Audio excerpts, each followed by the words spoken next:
with added factor. In this edition of the Y-Files, spiritual guidance, and we look at crop circles and some controversial video footage. Remember, if it's weird, if it's paranormal, if it's supernatural, it's in the Y-Files.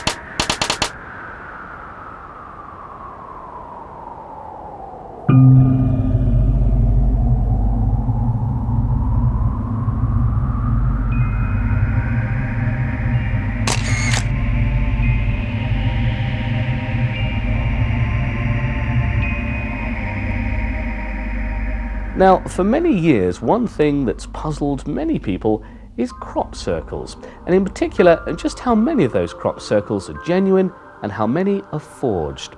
Well, one of this country's foremost experts on the subject is George Wingfield, and George joins me now. George, we're going to look at some video footage in a moment, which is really quite fascinating. But before that, have there always been hoaxes right from the start?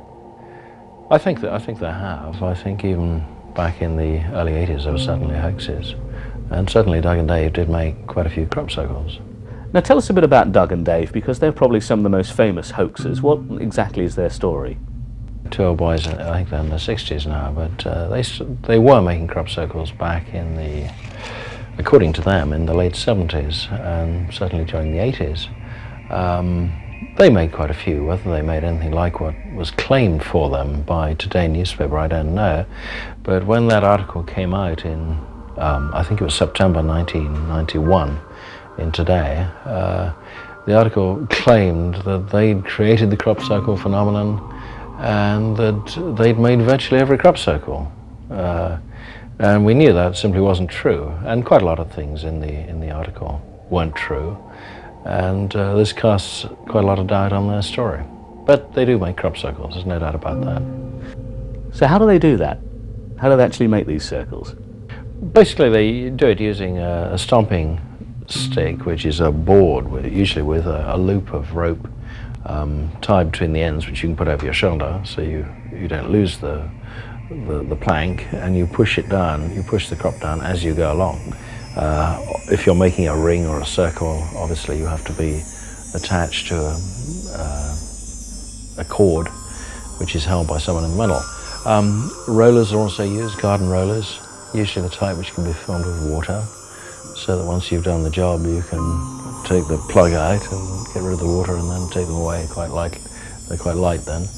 And also the new and very complex circles we've seen in the last 3 or 4 years, the last 3 years anyway, have been made by telescopic rods. There's piping which telescopes, and you can adjust it to a particular length, whatever length is required, in accordance with your pre-planned diagram of your formation.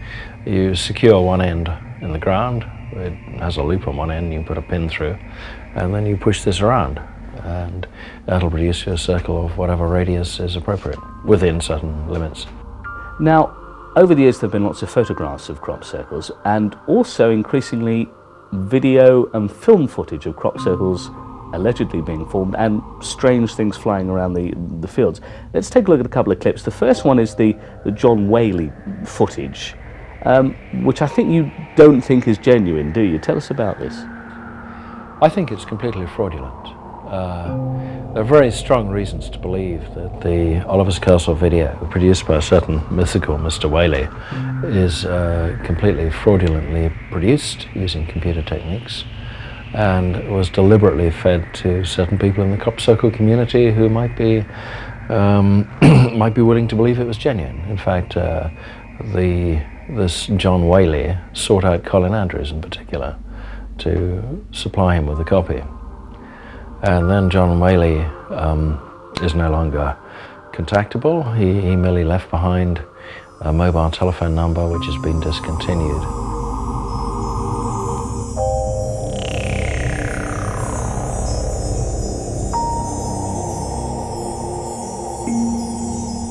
Now, if you mention the subject of crop circles, one name immediately comes to mind. A man who in fact has been there from day one investigating this very strange phenomena. He's now become one of the world's greatest experts on the subject. He is Colin Andrews and he's with me now. Colin, we've seen video footage of a silver disc, a very small silver disc, hovering over a cornfield. I know that you've also looked at a lot of video footage of spheres, of glowing balls, of discs hovering over fields. Now, in fact, we've caught up with you today here in Bristol at a conference where you're about to talk about some of this footage that you've had looked at. What do you make of all this footage? What does it tell you? The experts that have looked at this film, none of them have been prepared to say that it is definitely a hoax. We are worried about several aspects of this. There's a lot of work going on with agencies in this country as to the background of the individual who filmed this. Circumstances pertaining to it are still being looked at, but the actual footage itself is very convincing. These spheres, which have been seen and filmed before, moving over a field with the pattern, a crop pattern looking like a snowflake, actually forming directly underneath. There is no question the snowflake pattern appeared that day. We now have total categorical evidence. They were not there on the 10th, it was not there on the 10th, it was there early on the 11th. That's what this man claims.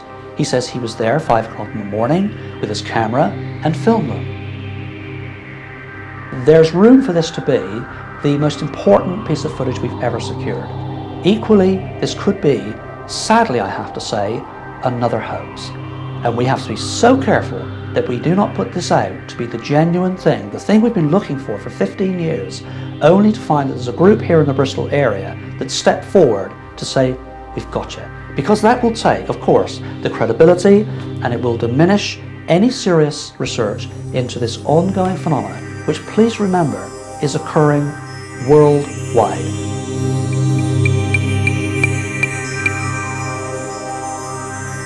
I am totally convinced, and it is a conclusion, that there's a real phenomenon.